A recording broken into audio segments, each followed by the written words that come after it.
Students, अपने last video के अंदर बात कर रहे थे एलिमेंट्री कैनाल की। तो फर्स्ट उसमें अपना हो गया था माउथ, बकल कैविटी के बारे में बात कर ली थी, टीथ के बारे में बात कर ली थी, फेरिक्स के बारे में बात कर ली थी। Now we are going to start a new part of elementary canal and that is oesophagus. Oesophagus की अपने को बात करनी है। तो the wall of elementary canal from oesophagus to the rectum, oesophagus से लेकर के रेक्टम तक एलिमेंट्री कैनाल की जो वॉल जो होती है वो क्या करती है, 4 लेयर्स इसके अंदर प्रेजेंट होती है। यानी from oesophagus to rectum 4 layers are present. One is serosa, second one is muscularis and third is submucosa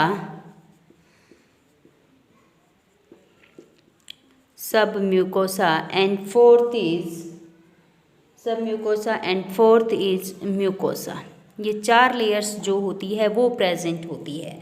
तो अपने को अब बात करनी है किसकी, ईसोफेगस की बात करनी है। तो 4 लेयर्स आपको बता दें कि 4 लेयर्स जो होती है वो प्रेजेंट होती है। तो ये जो आउटर मोस्ट लेयर जो होती है, outer most layer of serosa होती है, ये सेरोसा जो होती है वो आउटर मोस्ट लेयर होती है। सेरोसा जो होती है वो आउटर मोस्ट लेयर होती है और ये थिन मेसोथीलियम की बनी हुई होती है। थिन मेसोथीलियम की बनी हुई होती है और साथ में इसमें कनेक्टिव टिश्यू जो होते हैं वो प्रेजेंट होती हैं।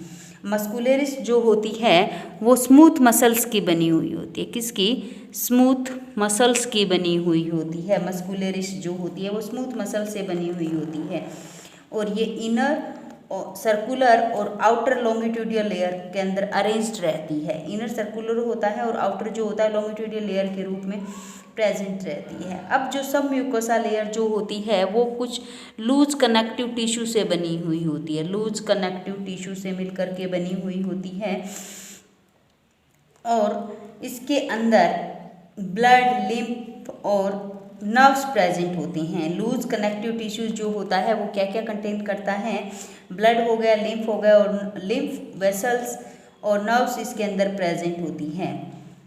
और सब म्यूकोसा के अंदर क्या प्रेजेंट होता है, सब म्यूकोसा के अंदर डिओडेनम एंड ग्लैंड्स, डिओडेनम अपने बात करेंगे नेक्स्ट, डिओडेनम और ग्लैंड्स प्रेजेंट होती है सब म्यूकोसा के अंदर। और इनर मोस्ट लेयर जो होती है एलिमेंट्री कैनाल की वो होती है म्यूकोसा। यानी इनर मोस्ट लेयर कौन सी होती है, म्यूकोसा होती है। ये इरेगुलर फोल्ड्स जो होते हैं वो इसके अंदर प्रेजेंट होते हैं, इरेगुलर फोल्ड्स इसके अंदर प्रेजेंट होते हैं यानी रिज प्रेजेंट होते हैं। In the stomach finger like folding होती है जिसको क्या बोलते हैं, विलाई बोलते हैं। और ये विलाई कहाँ पे प्रेजेंट होते हैं, स्मॉल इंटेस्टाइन के अंदर प्रेजेंट होते हैं।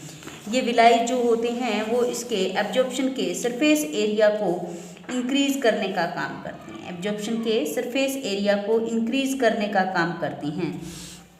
तो ये 4 लेयर्स की अपने बात करी, फेरिक्स की अपने पीछे बात करी थी। ईसोफेगस के अंदर ये टॉपिक आया था तो बताया था कि ईसोफेगस से लेकर के रेक्टम तक 4 लेयर्स इसके अंदर प्रेजेंट होती है। ईसोफेगस जो होती है वो नियर अबाउट 25 से लेकर के 30 सेंटीमीटर लॉन्ग ट्यूब होती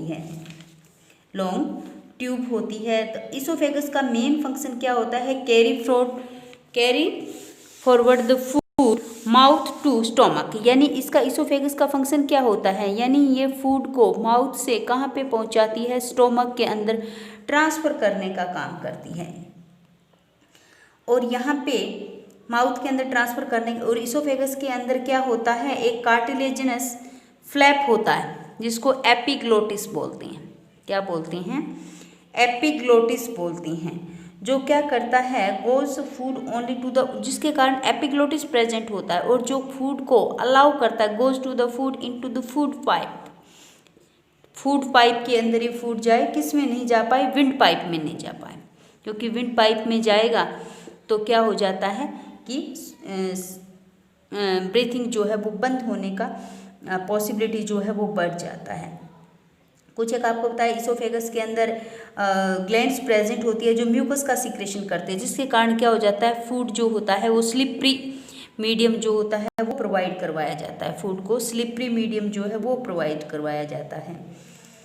अब इसोफेगस के अंदर डिफरेंट टाइप्स के अल्टरनेट कॉन्ट्रैक्शन और रिलैक्सेशन का प्रोसेस होता है, ठीक है ना। पेरिस्टालिस मूवमेंट होती है, पेरिस्टालिस मूवमेंट होती है। इसी पेरिस्टालिस मूवमेंट की वजह से फूड जो होता है वो फॉरवर्ड डायरेक्शन के अंदर जाता है, ठीक है ना। यानी कॉन्ट्रैक्शन और रिलैक्सेशन का प्रोसेस होता है इसोफेगस के अंदर, जिसके कारण जो होता है फूड जो होता है वो आगे की ओर मूव करता है, कहाँ, स्टोमक की ओर। इसी प्रोसेस को क्या बोलते हैं, इसी मूवमेंट को जो इसोफेगस के अंदर होती है इसको पेरिस्टालिसिस बोलते हैं।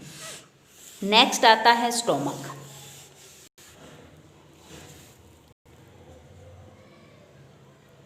नेक्स्ट आता है स्टोमक।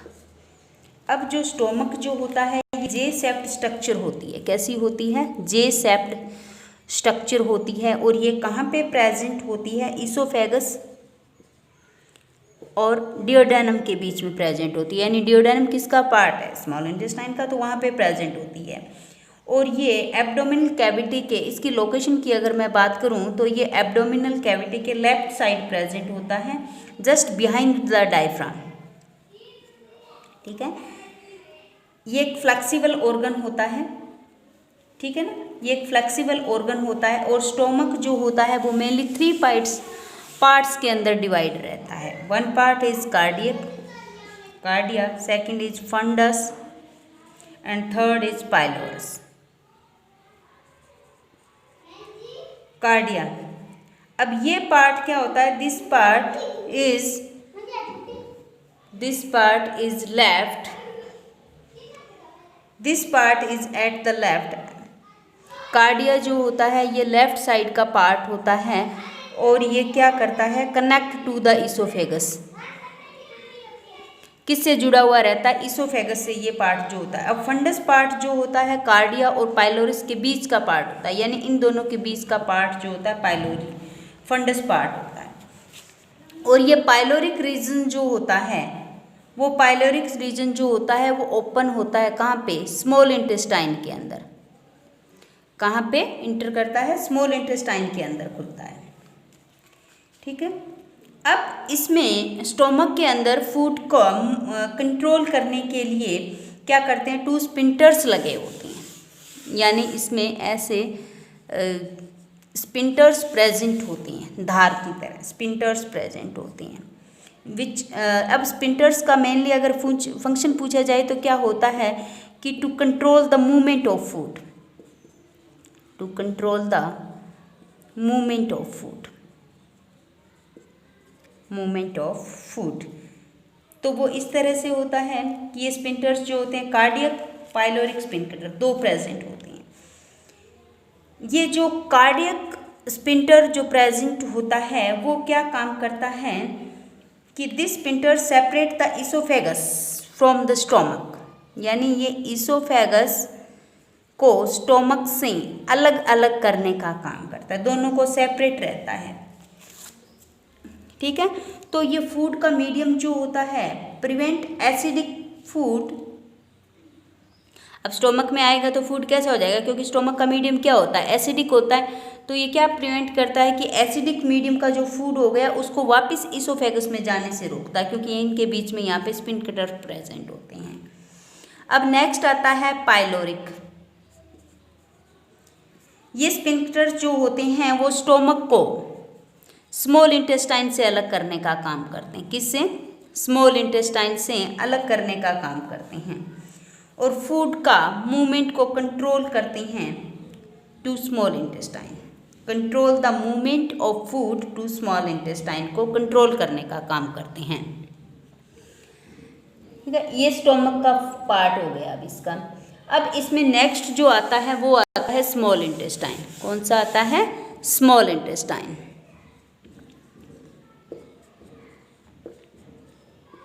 स्मॉल इंटेस्टाइन जो है वो एक कॉइल्ड स्ट्रक्चर होती है, highly coiled tube like structure होती है। ये लगभग 7 मीटर लॉन्ग होती है, ठीक है, 7 मीटर लॉन्ग होती है। जब किसी पर्सन की डेथ हो जाती है तो इसकी लंबाई जो होती है, इसकी लेंथ जो होती है वो इंक्रीज हो जाती है। ट्यूब लाइक स्ट्रक्चर होती है और ये कहाँ से स्टार्ट होती है? ये पाइलोरस से स्टार्ट होती है, पाइलोरस पार्ट से। पाइलोरस पार्ट किसका था? स्टोमक का पाइलोरस पार्ट था। पाइलोरस पार्ट से स्टार्ट हो करके एंड पॉइंट कहाँ पर होता है? इसका लार्ज इंटेस्टाइन में। ठीक है, अब इसका मोस्ट इम्पॉर्टेंट पार्ट होता है ये एलिमेंट्री कैनाल का, स्मॉल इंटेस्टाइन होता है। और डाइजेशन का प्रोसेस जो होता है मोस्टली यहीं पे होता है। ठीक है, अब इसको भी 3 पार्ट के अंदर डिवाइड किया गया है। First part is duodenum. Duodenum first part होता है। ये क्या होता है? स्मॉल इंटेस्टाइन का इंटीरियर पार्ट होता है। Interior part of the small intestine and is connected to pylorus. Connected to pylorus से जो होता है ये कनेक्ट रहता है। And all digestive juice comes into the duodenum. Digestive juice जो होती हैं, all types of digestive juice come into the duodenum and digestion take place there. Digestion जो होता है वो डियोडेनम पार्ट से स्टार्ट हो जाता है, क्योंकि सभी तरह के जो डाइजेस्टिव जूस होते हैं वो यहाँ डियोडेनम पार्ट के अंदर आते हैं। नेक्स्ट इसका पार्ट जो आता है वो है जेजुनम। जेजुनम पार्ट, ये पार्ट जो होता है वो मिडल पार्ट है स्मॉल इंटेस्टाइन का, क्योंकि ये डियोडेनम और नेक्स्ट पार्ट जो इलियम जिसकी बात करेंगे वहाँ उनके बीच के अंदर प्रेजेंट होता है। अब फूड का जो एब्जॉर्प्शन है, absorption of the food take place in this part. ठीक है, जेजुनम के अंदर क्या होने लगता है? फूड का एब्जॉर्प्शन होने लगता है। और यहाँ पे इसके फूड के एब्जॉर्प्शन के लिए स्पेशलाइज्ड सेल्स प्रेजेंट होती है, जिनको क्या बोलते हैं? एंटेरोसाइट्स बोलते हैं। यानी आपसे पूछा जाए कि एंटेरोसाइट सेल्स जो होती है वो कहाँ पे प्रेजेंट होती है, तो enterocyte cells are present in the jejunum part of the small intestine. अब इसका third part and last part आता है इलियम। कौन सा आता है? इलियम। ये इलियम जो होता है वो इसका लास्ट पार्ट होता है, last part of the small intestine. ठीक है, और ये कहाँ से कनेक्ट रहता है? इसके बाद में इलियम पार्ट जो होता है वो लार्ज इंटेस्टाइन से कनेक्ट रहता है। कुछ एक सब्सटेंस जो जेजुनम के अंदर एब्जॉर्ब नहीं किए गए थे वो कहाँ पे एब्जॉर्ब किए जाते हैं? इसी एब्जॉर्प्शन जो होता है, लास्ट एब्जॉर्प्शन इलियम पार्ट के अंदर होता है। कौन से? जो बाइल साल्ट्स हैं, विटामिन्स हैं, जिनका एब्जॉर्प्शन जो है वो जेजुनम में नहीं हुआ था, उनका एब्जॉर्प्शन जो होता है वो इलियम पार्ट के अंदर होता है। अब इसके बाद में नेक्स्ट जो आती है वो है लार्ज इंटेस्टाइन। स्मॉल इंटेस्टाइन के बाद में आती है लार्ज इंटेस्टाइन। ये लार्ज इंटेस्टाइन कहने के लिए लार्ज है, लेकिन इसकी लेंथ जो होती है वो स्मॉल इंटेस्टाइन से कम होती है। ठीक है, लार्ज इंटेस्टाइन जो है वो स्मॉल इंटेस्टाइन से कम होती है, लेकिन इसका डायमीटर जो होता है वो स्मॉल इंटेस्टाइन से ज़्यादा होता है। इसका डायमीटर जो है वो लार्ज होता है। इसकी लेंथ जो होती है वो नियर अबाउट 1.5 मीटर होती है।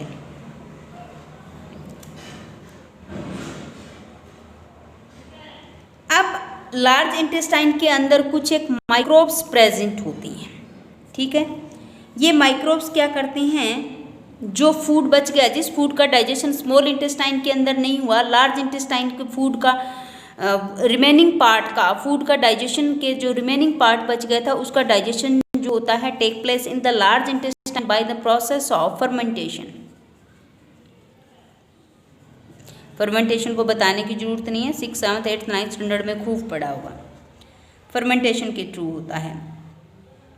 और एक्सेस वाटर होते हैं और साल्ट जो होते हैं, एक्सेस वाटर का और साल्ट का एब्जॉर्प्शन भी लार्ज इंटेस्टाइन में होता है। अब लार्ज इंटेस्टाइन जो होती है वो भी 3 पार्ट्स के अंदर डिवाइड रहती है। फर्स्ट जो होता है वो है सिक्कम। इसका फर्स्ट पार्ट जो है वो है सिक्कम। ये सिक्कम पार्ट जो होता है वो स्मॉल इंटेस्टाइन का जो लास्ट पार्ट बताया इलियम से कनेक्टेड रहता है। एब्जॉर्प्शन जो होता है इस पार्ट के अंदर होता है और रिमेनिंग पोर्शन जो फूड का होता है वो नेक्स्ट सिक्कम से नेक्स्ट पार्ट जो आएगा इसका कोलन, सेकंड पार्ट कोलन में ट्रांसफ़र कर दिया जाता है। अब इलियम और जो सिक्कम है यानी स्मॉल इंटेस्टाइन का जो इलियम पार्ट है और लार्ज इंटेस्टाइन का जो सिक्कम है, इनके जंक्शन पे एक ट्यूबुलर स्ट्रक्चर प्रेजेंट होती है जिसको क्या बोलते हैं, वर्मीफॉर्म अपेंडिक्स बोलते हैं। वर्मीफॉर्म अपेंडिक्स बोलते हैं। ये वर्मीफॉर्म अपेंडिक्स जो क्या है, ह्यूमन बीइंग का वेस्टिजियल ऑर्गन होता है। ह्यूमन बॉडी का वेस्टिजियल ऑर्गन होता है जिसका कोई फंक्शन नहीं होता। अब इसका जो सेकंड पार्ट बताया कोलन कि जिस फूड का डाइजेशन हो गया, जो रिमेनिंग पार्ट बचता है वो कोलन के अंदर ट्रांसफ़र कर दिया जाता है। ये लार्ज इंटेस्टाइन का सिक्कम के बाद में नेक्स्ट पार्ट होता है। इसकी स्ट्रक्चर जो होती है वो यू शेप्ड होती है। ठीक है, ये नियर अबाउट 1.3 मीटर लॉन्ग होता है। अब इसको भी 4 पार्ट में डिवाइड किया जाता है कोलन को। 1 इज असेंडिंग,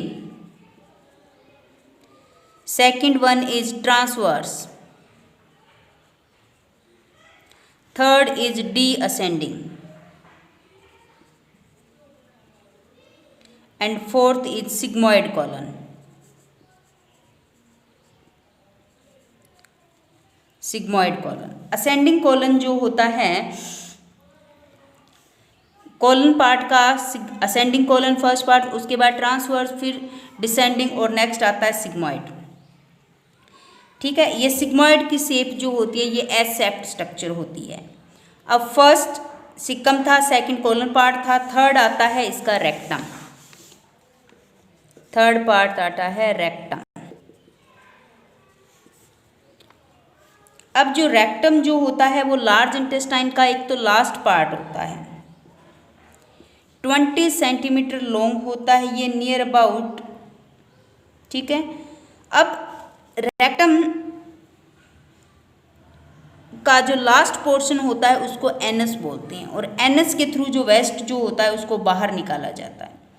ठीक है, अब यहाँ पे 2 स्पिंक्टर प्रेजेंट होती हैं एनल कैनाल के अंदर, इंटरनल और एक्सटर्नल। ठीक है, जो अनडाइजेस्टेड फूड है, अनडाइजेस्टेड फूड हो गया, जो वेस्ट मटेरियल्स हो गया, उनको क्या होता है एक्सपेल करने को, रीड आउट करने के काम आता है बॉडी से और उनको एनएस के थ्रू रीड आउट कर दिया जाता है यानी रिमूव फ्रॉम द बॉडी। ठीक है, तो ये जो अपने एलिमेंट्री कैनाल स्टार्ट करी थी, क्योंकि डाइजेस्टिव सिस्टम को स्टार्टिंग के अंदर divided into the 2 parts, 1 is elementary canal and second 1 is the digestive glands. तो ये आपका the first part elementary canal is fully completed and जो digestive glands जो रहती है वो अपने नेक्स्ट वीडियो के अंदर स्टार्ट करेंगे। Thanks, have a nice day.